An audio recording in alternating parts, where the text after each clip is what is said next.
Do you want to be a superstar? Might you say things some people will dislike? You, my friend, need power. How do you get said power, you ask? I have no idea.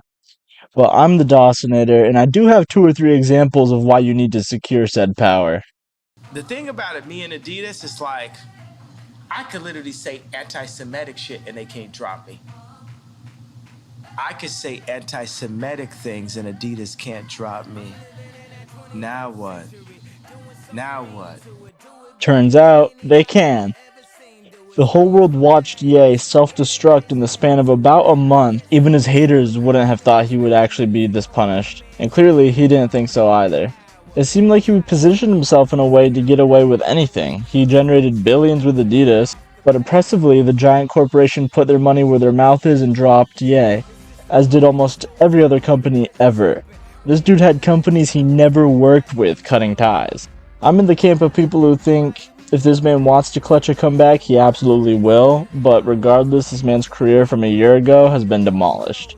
So I, of course, am not advocating for any racism or anti-Semitism or anything, but if you were famous and knew you'd sooner or later be in a position where you may be cancelled, Ye is a great example of how not to handle the situation.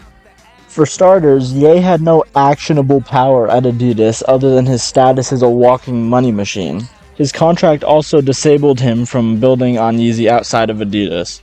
This means Ye was locked into only working with a single company that he had no say over decisions being made. He started his Adidas journey way back in 2015 to secure royalties for his kids perpetually in the event anything happened to him. This, at the time, was a good move. But jump to today, where not only are they burning Yeezys to avoid paying Ye, but they also have taken motions to freeze his assets in an attempt to seize and acquire them. I don't even know if that's legal. Recently, Ye did try branching out by working on Gap X Yeezy engineered by Balenciaga, but they were even quicker to drop him than Adidas. From my understanding, Yeezy was never a standalone business, perhaps until recently. It doesn't seem to be a collab in a traditional sense, like Oreo's X Supreme. It seems to have been more of an Adidas working with Ye specifically selling a product marked as Yeezy. If I'm correct, then this is why they could so easily freeze his assets and so on, because his business ventures weren't business ventures, they were IP collaborations on the home turf of other corporations. So legally, he'd have just about as much say as you or I. So what could Ye have done differently?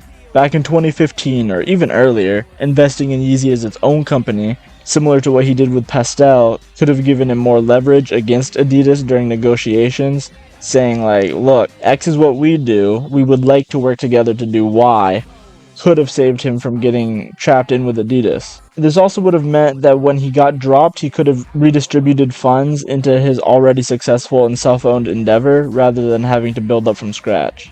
Now, even if Yeezy was technically always a company, it hasn't survived off of its own merit. It's a product of Ye's celebrity and creativity afforded by Adidas' pockets and connections. My point is, if Ye had empowered himself, at least over time, instead of borrowing power, he wouldn't have been ripped apart like he was last year. I've never met Mr. Eminem, and to have him, I've always admired him, and to have him do something like that was pretty painful as an artist to another artist. In 2004, Eminem released Just Lose It and its music video. The song was full of shots taken at Michael Jackson. For most artists, there wouldn't be many other routes to take than just be mad about it, especially because this is Eminem in 2004 we're talking about. Michael Jackson was probably one of the only other celebrities in the world as relevant as Eminem. However, Michael Jackson had been slowly acquiring tangible power in the music industry. Not the same power as Ye and M, but real actionable influence. He had acquired ATV Music for $47 million in 1985, giving him ownership over the catalogs of many very successful musicians.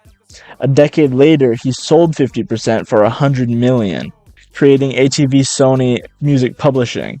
By 2007, MJ and his music publishing venture bought out another music group, which gave him ownership over Eminem's publishing. This means every time anyone bought Just Lose It or any Eminem record, MJ was getting paid for it. This was among thousands of catalogs that paid MJ. But if it weren't for his untimely death, he was probably on track to be the most powerful musician ever. This is an example of what I mentioned earlier, where owning your own business, then collaborating, or in this case merging with another, will give you significantly better outcomes than throwing yourself at corporations for paychecks. This is less of a case of protecting your career and more so one of being as successful as possible and setting yourself apart from other artists, but it still applies. It may even give you leverage when working with other creators because you may have strong say over their publishing or something along those lines. Eminem called directly for 50. And he said, That's his guy.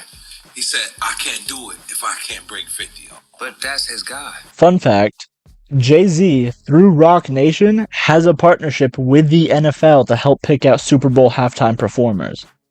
He's worked on the last couple halftimes. The one we're discussing is the 2022 halftime featuring Dr. Dre, Snoop Dogg, Eminem, Kendrick Lamar, and 50 Cent. This halftime, of course, is really Dr. Dre's halftime, along with all of his best prodigies. 50 Cent's appearance in the halftime comes off as a surprise guest, but honestly, if you were gonna make anyone the surprise guest, it would probably be Kendrick, who had been MIA for half a decade at the time.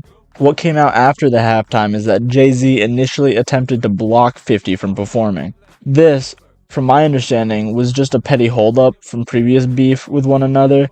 50 Cent, if Jay-Z had his way, wouldn't have performed. But Eminem, being such a loyal guy, especially to 50 Cent, relinquished half of his set to 50 and refused to perform if he wasn't allowed to as well. This is an instance where the person with the power in the situation didn't get their way, but that doesn't make this a useless story. I think the humility and loyalty of Eminem to 50 Cent is not a factor that can be assumed in almost any other circumstance. What is important to take away is Jay-Z's power in the situation. This guy essentially gets to pick who performs at the Super Bowl every year, and who performs on his third ever pick? Rihanna. Someone from Rock Nation, meaning Jay-Z was essentially putting more money in his own pockets.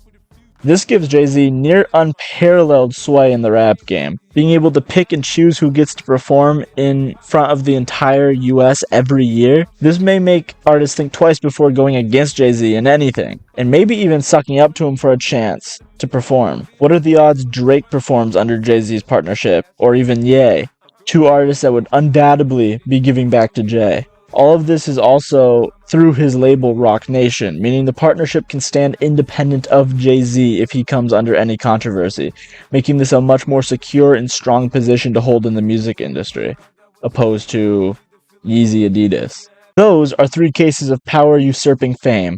Of course, nobody is safe from anything, but anyone trying to make something of their lives will tell you how many roadblocks there are. So why would you reach the peak of the mountain and not secure your spot from opposition? Hopefully you learned something from these 3 stories, whether it be more about your favorite artist or a lesson to help you in your journey. If that's the case, then please subscribe to show me I should make more content like this. Thank you for watching and have a good one.